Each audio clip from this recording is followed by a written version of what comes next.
আয়ারল্যান্ডের spinner Gareth ডিলানির টানা 2 বলে পরপর তানজিদ তামিমের বিশাল 2টি ছক্কা।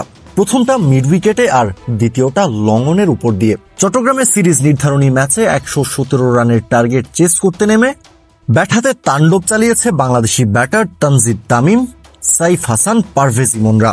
117 রানের টার্গেট চেস করতে নেমেও যেভাবে বাংলাদেশ ব্যাটিংটা করেছে, যে অ্যাপ্রোচে ক্রিকেটটা খেলেছে, তাতে বলার অপেক্ষা রাখে না। লিটন দাসের দলের ইনটেন্ট ক্লিয়ার। অ্যাটাকিং অ্যাপ্রোচে টি-20 ফরম্যাটটা খেলতে চায় বাংলাদেশ। প্রথম ম্যাচ হেরে চট্টগ্রামে সিরিজ শুরু করা বাংলাদেশ ঘুরে দাঁড়িয়েছিল দ্বিতীয় ম্যাচেই। এবার শেষ ম্যাচটা জিতে সিরিজ জয় নিশ্চিত করল টাইগাররা। মুস্তাফিজুর রহমানের গুড লেন্থে পিচ করা স্লোয়ার ডেলিভারিটা বেশ মনোযোগ দিয়েই ডিফেন্স করার চেষ্টা আয়ারল্যান্ডের টপ অর্ডার ব্যাটার হ্যারি ট্যাক্টরের। করলেনও তাই, কিন্তু ব্যাটে লেগেও বলের গন্তব্য স্টাম্পের দিকেই। বিপদ বুঝতে পেরেই নিজের ফুটবল স্কিল দেখিয়ে পায়ে লাথি দিয়ে বলটা সরিয়ে দেওয়ার চেষ্টা করেও ব্যর্থ হন ট্যাক্টর। বলটা স্টাম্পে লাগলে পড়ে যায় বেলো। বলা যায় ভাগ্যের সুবাদে একটা উইকেট পায় বাংলাদেশ। আর এতেই পাওয়ার প্লের শেষ ওভারে মাত্র 1 রান দিয়ে একটা উইকেট তুলে নেন কাটার মাস্টার মুস্তাফিজুর রহমান। তবুও 6 ওভার শেষে আইরিশদের স্কোরবোর্ডে 51 রান। কেননা পাওয়ার প্লের শুরুর 4 ওভারেই ছন্ন ছাড়া বোলিং। বিশেষ করে শেখ মেহেদীর করা ইনিংসের প্রথম ওভারেই 13 রান তুলে আইরিশদের ব্যাটিং ইনিংসের টোনটা সেট করে দেন ওপেনার পল স্টার্লিং। চট্টগ্রামে সিরিজ নির্ধারণী ম্যাচে টসে জিতে ব্যাট করতে নেমেই বাংলাদেশি বোলারদের উপর চড়াও হয় আইরিশ ব্যাটাররা। দ্বিতীয় ম্যাচের একাদশ থেকে 3 পরিবর্তন নিয়ে মাঠে নামা বাংলাদেশকে প্রথম উইকেটের দেখা পেতে অপেক্ষা করতে হয়েছে চতুর্থ ওভারের শেষ বল পর্যন্ত।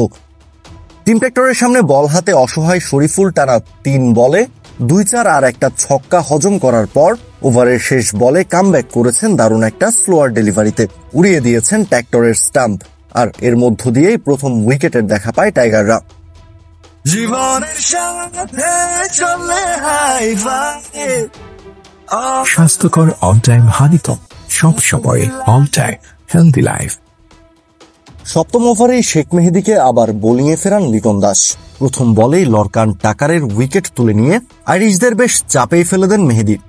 অষ্টম ওভারে প্রথমবারের মতো বোলিংয়ে আসা রিশাদ হোসেন খরচ করেন মাত্র 2 রান।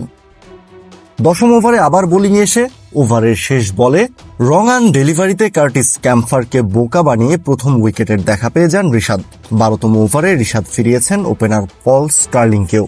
ইনিংসের 12 ওভার শেষে আইরিশদের স্কোরবোর্ডে তখন 74 রান, নেই 5-5টা উইকেট।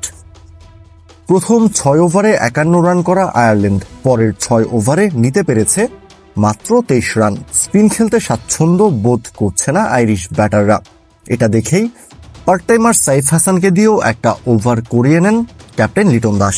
13তম ওভারটাই সাইফ খরচ করেন মাত্র 4 রান। ইনিংসের শেষ 6 ওভারেও টাইট বোলিং অব্যাহত রেখে আইরিশ ব্যাটারদের কঠিন চাপে ফেলে দেন রিশাদ, মুস্তাফিজ, সাইফুদ্দিনরা। প্রথম ম্যাচে 181 রান করা আয়ারল্যান্ড দ্বিতীয় ম্যাচে করেছিল 170 রান। এবার সিরিজ নির্ধারণী ম্যাচে এসে 117 রানেই গুটিয়ে গেছে তাদের ইনিংস। এখন বাংলাদেশের সামনে 118 রানের সহজ লক্ষ্য।